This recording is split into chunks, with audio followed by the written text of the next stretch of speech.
Hey, welcome to week 3.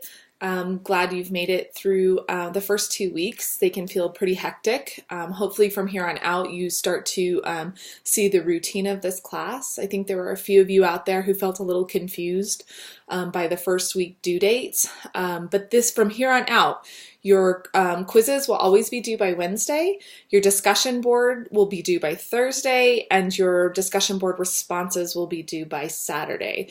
So really try to set up a routine for yourself. I'll always post the next week's work on Sunday, so you can always be sure you can check in on Sunday with that list of to-dos. Get the reading done between Sunday, Monday, Tuesday, right? And then make sure you take your quiz, like I said, by Wednesday, discussion board by Thursday, and discussion board responses by Saturday. I think half of you really enjoyed the lottery, and the other half of you enjoyed the things they carried. Both stories, of course, I think are amazing in their own way. The things they carried, really when it comes to structure, it is kind of really an anomaly.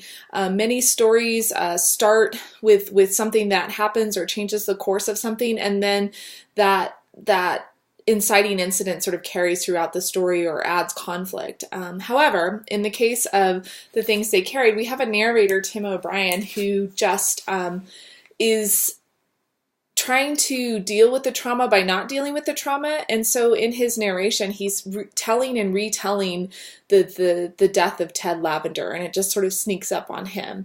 And interspersed with all of the lists that he makes of the things they carried, we can see the emotional weight and the real gravity of what these young men are dealing with. And if you do like that story, I know a few of you said like this was an amazing story. That whole collection of short stories by Tim O'Brien is fantastic. And in fact, the things they carried, the story is not even my favorite story in that collection. So I strongly recommend, if you need a good book to read right now, in addition to your other schoolwork, or maybe summer list, the things they carried is one of my top 10 all-time favorite books. The Lottery, another really fantastic story, really great in terms of how to decode symbol, right? Some of you were saying things like, oh, well, symbol just exists to like not bore a reader. And the thing is that's not quite true. Writers, of course, don't ever want to bore a reader, but that's not why they're building symbolism into things. Really, our brains work on many levels. There is sort of the literal level, what is going on, right? But as an artist, you're also thinking on a different kind of level, like, well, what does everything mean, right? If you're trying to go for a certain emotional tone, you're going to think about colors, you're going to think about weather patterns, right? You're going to think about all of those things that you're building into a scene or a setting for that matter. I forgot what I was going to say now, but anyways, I guess I'll move on to talk about this week's stuff.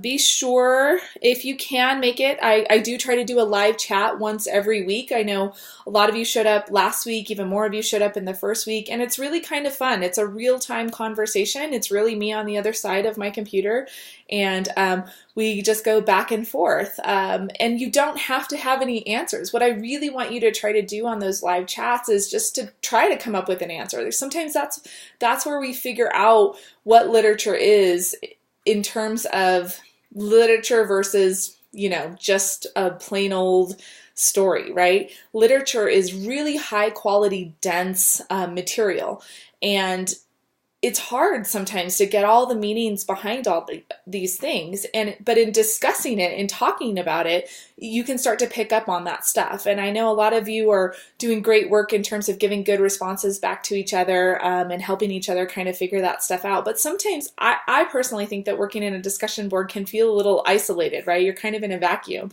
It's not a real-time conversation. So if you can join us, like I said, it's not mandatory, but it certainly makes things a lot easier in terms of looking at this literature itself. So this week we'll be reading Everyday Use and Hunters in the Snow. You also, if you notice here on the Canvas board, I have a couple of modules here for librarians. So I really do want you to sort of get to know your librarian. We actually have many librarians at Chafee, and two in particular run our library. We call it Poe the Panther Librarian, but essentially they're running that to make sure if you have questions that they can answer that for you. So please make sure you click into those modules, right, and you read through this stuff. I think there might even be videos associated with that as well, so it makes it a little bit easier. So setting. Setting is not just the location in which a story takes place, it's the location in which we cannot imagine the story taking place without, right? It's really built into the story itself. So it is time, it's era, it's actual location, it's a surrounding, it could be a building, it could be weather, right? It could be all of those things. But essentially what you'll start to notice when you isolate something like setting is how much it actually is doing work. It can contribute to complicating a plot. It can also show us emotional tone, right? Sometimes if you think about like in a movie and you see an actor, you know, maybe feeling sad or feeling bad about something, and it might be raining outside, right? That means, right, sadness, generally.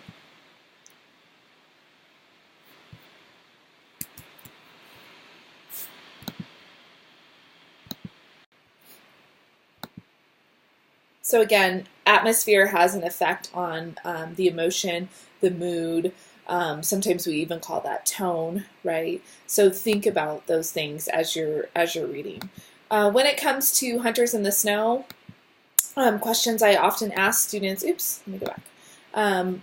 Why the truck, right? This truck feels really iconic to the story in that it's letting in all that cold air, right? It's sort of an older kind of beater truck. And why the snow, right? Why cover everything in snow when these men are going out hunting? And what does that say about their friendship and or you know, frenemyship, if that's a word? Right? But you could argue, right, that the setting provides a sense of danger. When snow covers things, right, it adds an element of sort of secrecy. Well, as we read through the story, we're going to find out, right, there are secrets that these men are keeping, not just from each other, but from their actual families. Snow can also add difficulty, right? So just trudging through it can be really difficult if you've ever done that, right? Especially in snow that can be, you know, knee-high or thereabouts. You're really having to work physically hard to get your feet up out of that snow, which, again, adds a layer of challenge to these men who are trying to actually do the hunting, right? It adds to their frustration. You'll be able to see right away the layers of complexity when it comes to their relationships. Snow is also dangerous in terms of it can cause you to die. It is very, very cold and it is very threatening. And so, again, as we're reading through the story and snow is mentioned or ice or anything like that, I want you to think about why. Why this moment? Why is that happening right at this time? So setting really is more than just a list of details, right? It should reveal something more. Sometimes setting will reveal something about a character. So for instance, if you think about the truck in Hunters in the Snow, that might say something about who owns that truck, right? Kenny. And you might be able to make that particular connection, right? When I think about everyday use, and I think about that house and Mama, right? I think about, you know, the ways in which I see Mama as a character, and the house is sort of an extension of her, right? She keeps that front yard swept really clean, and is you know, that might sound funny to y'all, but like that is very common in the South, that your front part of your house is sort of an extension of that house, and to keep that clean, right, it does say something about Mom. And so here I've given you a Hills Like White Elephant. I don't think we're reading that this semester, but if you've read that before, it is minimalistic. And that this is a story that's mostly dialogue, and you only get a couple of descriptors that tell us about setting. And we know that the young couple is actually at a train station, right? Which tells us right then and there, you know, when you think about train stations, right, you can think about destinations, going places, making choices, right? And for this particular couple, they are at a crossroads in their relationship. So that setting is being used in that particular way.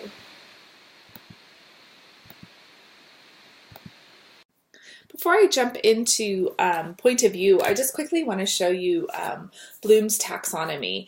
And for those of you who maybe got your discussion boards marked down because you were doing too much summarizing, I want to point you in this particular direction. This class is all about the top of this pyramid, particularly this yellow and green evaluate and analyze parts of this pyramid. If you are only regurgitating facts about the story, right, you're really only doing the basic work in terms of reading it, right? If you could sort of articulate like, okay, well, this story is about family, right? Or with the things they carried, you might say like, oh, this story is about love and war, right? You're really only doing the work of understanding. What I want to get you to in this class is up here. And the only way to really do that is to practice these skills. So that said, I kind of want to just make another pitch about Sparks Notes and Schmoop and what's the other one? Write My Essay for Me, right? You could find all of these stories that we're going to be reading and poems and plays. There has been so much written on the internet about them, and if you want to, you could just very easily Google the things they carried, and Schmoop will give you a list of all the characters and tell you what's happening in the story itself. If you use that, right, and you take those ideas and you change a few words and you post it on the discussion board, first of all, I will know. I have read everything that has been written on those public sites about that particular stuff.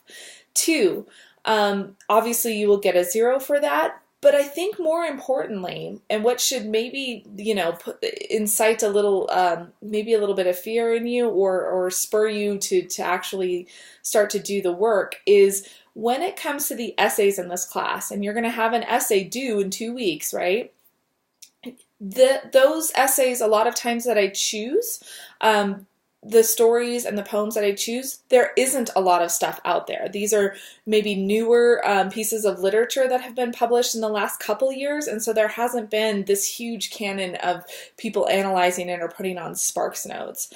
So therefore, if you aren't practicing these skills now in the safety of the discussion board where you can get things wrong, sure, or you're just sort of testing out of theory, right? You're not really sharpening your teeth on those analytical skills like I want you to. So please, please, please just try your very best, even if you feel really frustrated, like, okay, I read this story and I'm not sure what I get out of it, right? What I would want you to do in that case is, 1, reread the story. Right? Reread it. You should already be rereading these stories a few times, right, before you come to understand a story fully. But if you get to the end of it, let's say on your second time, and you're still not understanding it, right, go for it for a third time, right? You can also participate in a chat, right, or a discussion board, or certainly you can stop by my office or you can give me a call, right, so we can talk about this story, because it's only really in picking these stories apart are you going to start to be able to really learn how to evaluate them on that level. Okay, so let me switch back over here to point of view. So most of you are already familiar with point of view, and simply this is just the narrative perspective or the psychological distance from which a story is told, right? Every story, in fact, has its own point of view. First person, most of us are familiar with. This is really when characters just use I, right? They are telling you a story from their particular perspective, right? So it's limited to what they see, what they hear, how they feel. And so if you'll notice here, even in the picture that I've used, there's a motorcycle, right? If we are being told the story of this motorcycle driving through this forest or on this road or whatever, it would, if it came from the first person, we would feel like we were in the seat with that particular character, right? We could see the world as he or she is seeing that. There is a double first person, and I don't think that we are going to encounter the plural first person, but there is a different kind of first person as well, which we actually did encounter. There is the double I when it comes to two time periods. So with the case of A and P, if you'll notice, we actually did see an older Sammy telling a story of a younger Sammy. And so what you'll get almost is like a double first person in that older Sammy says things and offers perspective in the middle of what feels like a young voice sort of objectifying those girls. And so you almost have like a two first person kind of thing going on. And that's certainly true of the example that I've given you here of The Catcher in the Rye. With second person, right, this is a device that, this is when we use the you, right? So a story is told, you do this, you do that, you do this, right? So as opposed to the I.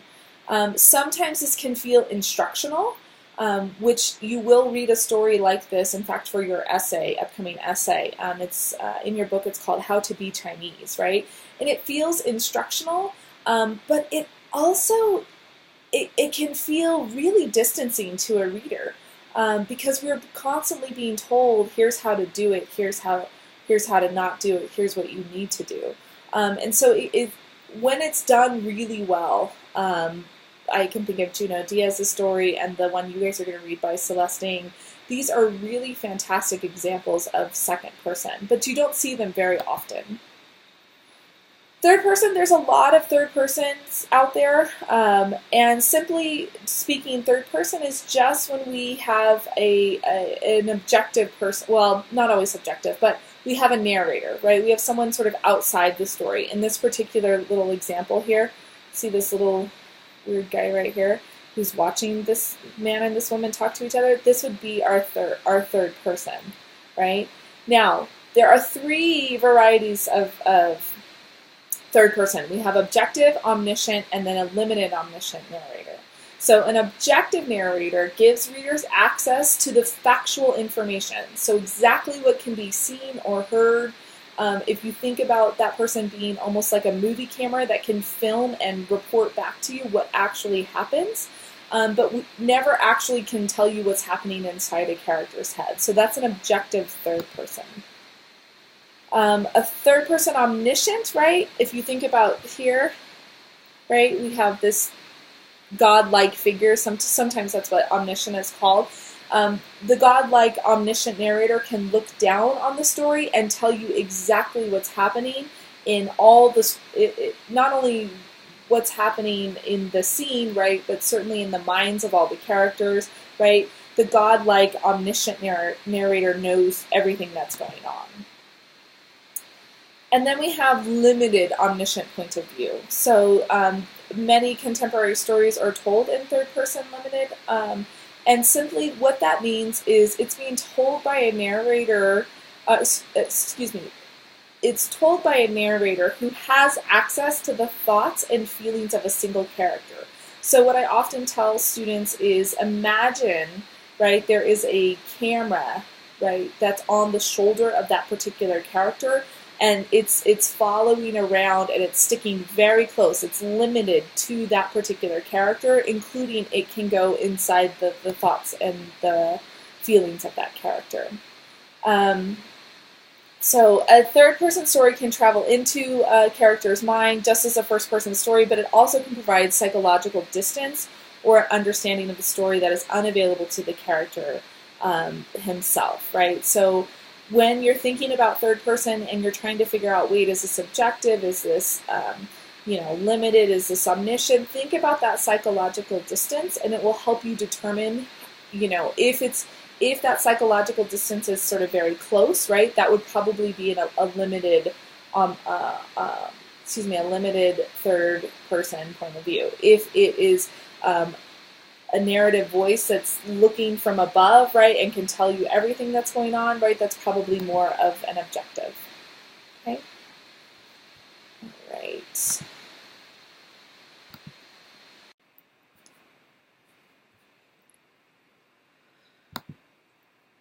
Okay, and for the final piece of today's lecture, I'm going to be speaking about literary criticism. And all that literary criticism means is it is a way to understand and evaluate a text. It doesn't mean that we are trying to find fault with the text, right? We're not criticizing it to say like, this story sucks, bro, right? But what we're doing is we're trying to say that this text might mean this thing based on this particular interpretation. I will warn you, this part of the lecture is going to feel incredibly overwhelming to those of you who've never dipped your toes in literary criticism before. To those others of you who maybe have had experience with it before in another English class, then this is going to feel very familiar to you. However, I guess what I'm trying to say here is don't be overwhelmed by this. I do not expect you to read through these next couple of slides and to totally understand deconstructionism, right? What I do want you to get a sense of is what criticism is, what each one does, right? I certainly would be writing it down, by the way, and how you can use it to apply in these stories that we've read. This week on your discussion board, you are going to have to apply some literary criticism. So you're going to have to kind of understand what I'm speaking about. Let me make this bigger. Oh, good. All right. Formalism. So this is the first piece of criticism that we're going to be speaking of. Many of you will probably feel comfortable with this particular one. By the way, this is in your reading this week. I'm on page 895, just FYI. So all that formalism really means, there's a couple of things, is one is that a piece of literature is complete within itself. So think of form as opposed to formal, right? So form. And what that means, or what are all those technical pieces that go into a story, like structure or symbols or characters or setting, right? Point of view. All of those technical pieces, right, make up a piece of literature and they make it complete, right? So a strict formalist criticism would not bring in outside meaning, right? We wouldn't necessarily equate this with, historical happenings or cultural happenings, right? It's complete within itself. So some questions that a formalist would ask when they're going to evaluate, right, is how does the work use imagery to develop its own symbols? Or what does the form of the work say about its content and meaning, right? And this adheres to sort of that structural question. Is there a central or focal passage that can be said to sum up the entirety of the work? Right? So if there's one particular part that can tell us exactly what this piece means, right, we would certainly talk about that in a formalist way. And how are the various parts of the work interconnected? So that's where oftentimes students will maybe look at several of those technical pieces like setting or point of view and imagery, right? And those are the three pieces that they evaluate to come up with a formalist criticism of the actual piece. The next one is, are the historical approaches. So we have cultural, right? This is when we look at a work and its cultural and political movements at the time. So here are some questions that a cultural criticism would look at, right? How are such events interpreted and presented? How are events, interpretations, and presentation of the product of a culture of the author? So here we can relate what's actually maybe going on in the story to the culture of an author. Does the work's presentation support or condemn an event? How does this portrayal criticize the leading political figures or movements of the day? And lastly, how does this work consider traditionally marginalized populations? Cultural is one that you will be working with on your essay for short stories, so think about the ways in which culture sort of works, particularly with everyday use, right? We have a lot of questions when it comes to those cultural appropriations. So biographical, a biographical criticism simply means that we are going to look at the relationship between the author, right, and the text itself. So understanding an author's biography can help us understand a text, perhaps. And again, these criticisms don't work for every single story, right? There are some biographies of writers that don't match up to stories or you can't find symmetry in, and that's okay. Sometimes writers are not necessarily writing from a biographical perspective, so we need to sort of look at that sometimes and make sure that that'll work out. Marxist, this lens is concerned with class differences. So that's economic, right, social, or otherwise. And oftentimes a Marxist criticism is looking at what are the outcomes of a capitalist society, and maybe how those things translated to these characters because of that capitalist system. So with a Marxist criticism, we would ask, like, what's the social class of the author? Certainly I would ask, like, what are the social classes of the characters themselves, right? Which class does the work claim to represent, right? So asking yourself, like, okay, does this work, is this sort of upholding people of working class, right? Or of a higher class, right? Certainly the rich kind of people, maybe. What values does it reinforce? What conflict can we see between those values? So again, as I'm reading these questions, I have a feeling a few of you out there are like cringing right now because you don't know exactly what I mean by all of this.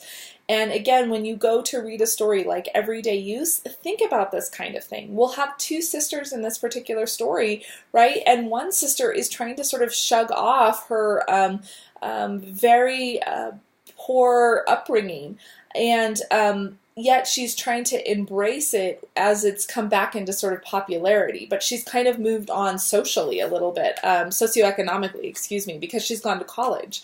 And so thinking about that story in terms of a Marxist criticism can help us understand Maggie, the one sister, versus D/Wengerio, the other sister, and how those class differences create conflict between the sisters.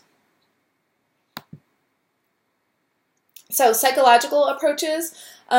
When we think about psychological approaches, there are three particularly ways to go about that. The first bullet point here says the unconscious, the desires, and the defenses. People, as with characters, behave in ways that were shaped by our childhood experiences. So sometimes, right, we can look at a character, maybe depending on the depth of which we get in a story, right? And look at their fears and desires, right? Their needs, their conflicts, and see if those were perhaps shaped by their childhood. With the id, the ego, and the superego, right? We can look at the area of the unconscious, right? Or if a character is being defensive, what for, right? And then lastly down here we have the Oedipal complex, right? Oedipus. So this is sort of boys wanting to replace fathers, right? Girls wanting to replace their mothers, and looking at that from a psychological perspective. So here are questions that would be typical to psychological approaches. So are there any Oedipal dynamics or any other family dynamics at work here? So again, if you're asking yourself that question when it comes to a story, you're looking at, okay, what is the family dynamic, right? Do we have a son who wants to replace a father, right? Do we have a daughter that's challenging a mother, and why that might be, right? Second question says, how can a character's behavior be explained in terms of psychoanalytic concepts? So think about if a character is fascinated with death or sexuality, right? What that might say about that particular character. Maybe the psychology of an author too might say something about this particular text. And when I say text, I mean story. And then last question here says, are there prominent words in the piece that could have different or hidden meanings? So constantly kind of examining a story on multiple levels here. Feminist theory. So feminist criticism is generally concerned with the way a text reinforces or undermines the economic, political, social, and psychological oppression of women. Feminist theory is one that I feel like I apply to just about everything that I read or see on TV. And so in practicing this, right, If you wanted to look at a movie through a feminist lens, one way that you could do this is just by asking yourself about the relationship between men and women, also the power dynamics between men and women, how male and female roles are defined, and if characters can take on other traits from the opposite genders, right? And so it's kind of a rereading of the text with all of those things in mind. So let's think about a movie we all might be familiar with. So if we think about Disney's Snow White and the Seven Dwarfs, right? So here we have a story in which we have a princess, we have a stepmother who's the queen, who's very jealous of Snow White, makes a threat on her life, and sort of banishes her to the forest, right? But if I look at that from a feminist perspective, right, I have a character at the very beginning of the movie who sings a song, I'm wishing for the one I love, right? So she's telling us right off at the very beginning of that movie, before we're ever introduced to anything about her, that she needs a man in her life to make her happy, right? And when she ends up in the forest and she's banished there, she has to be taken care of by men, right? In fact, 7 men, right? The dwarves. They allow her to live there in exchange for her basically being a servant to them, right? And they're like, cool, you could stay here, just like sweep and make us food.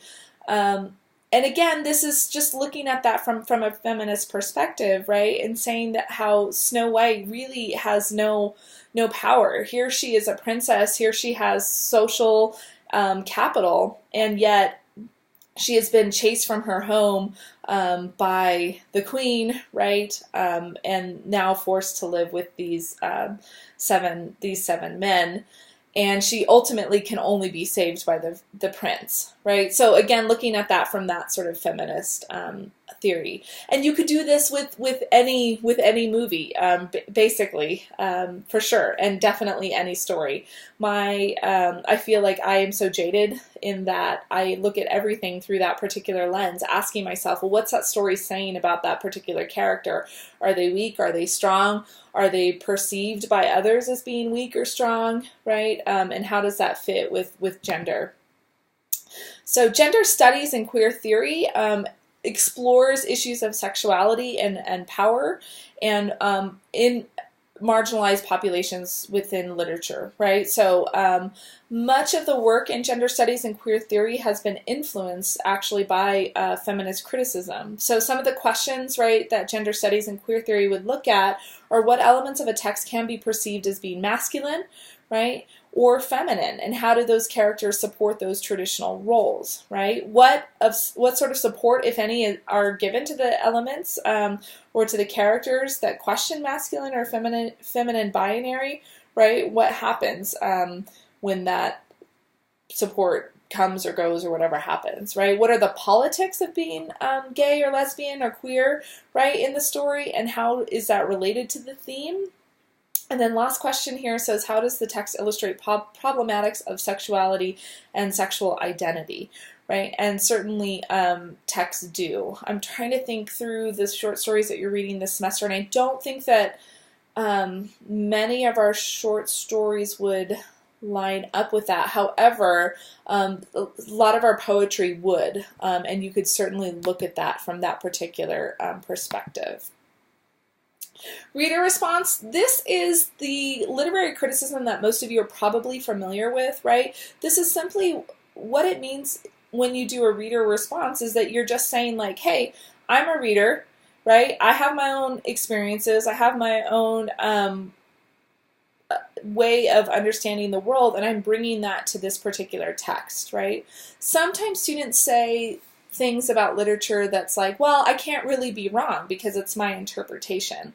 And I guess that, I mean, that's not entirely true. I guess what I'm trying to say, you can be wrong about stories. You can, misinterpret things for sure. There are things that aren't available in a story, right? And so in that sense, I do think that you can be wrong. However, I think that enough of us have done reader response before, in that you can't be wrong when it comes to the ways in which you bring in your own meaning to a particular story. So again, that's just kind of you interacting with a particular text. Deconstructionism is a really tough literary criticism because it essentially wants to take apart a story piece by piece. So deconstructionism at its core just says that all texts are unstable, and this lens is asking us to actually be really critical of a text, and says that, hey, let's look at all the pieces of a story and say how it doesn't work together. So think of deconstructionism as is the opposite of formalism, right? A formalist says, hey, this story works. Here are the ways it all works together, and I'm going to show you that. A deconstructionist says, hey, this story doesn't work, and here's all the ways I'm going to pick it apart. And then we have intertextual approaches. So this criticism says that a text can be understood by putting it next to other texts for context. So using allusion, right, parody, translation, right, quotation, mimicry, that kind of thing. So your criticism, I don't know why I had that bubble there. All right. I think that's all I have for you this particular week. Like I said, don't allow this criticism stuff to overwhelm you, right? Again, you don't necessarily have to be able to do all of this right away, but I do want you to practice this. So when you go into reading everyday use, when you read it for the first time, just read it, see what's happening in the story. When you go back to it for the second time, start to look at it from a cultural perspective or a Marxist perspective and see what you can understand of the story then, right? Who holds the power or who wants the power? What do those quilts represent when it comes to monetary value or social capital, right? So thinking about it on a different level. I will see you all on the discussion board. I hope to catch many of you on the chat this week. See you then.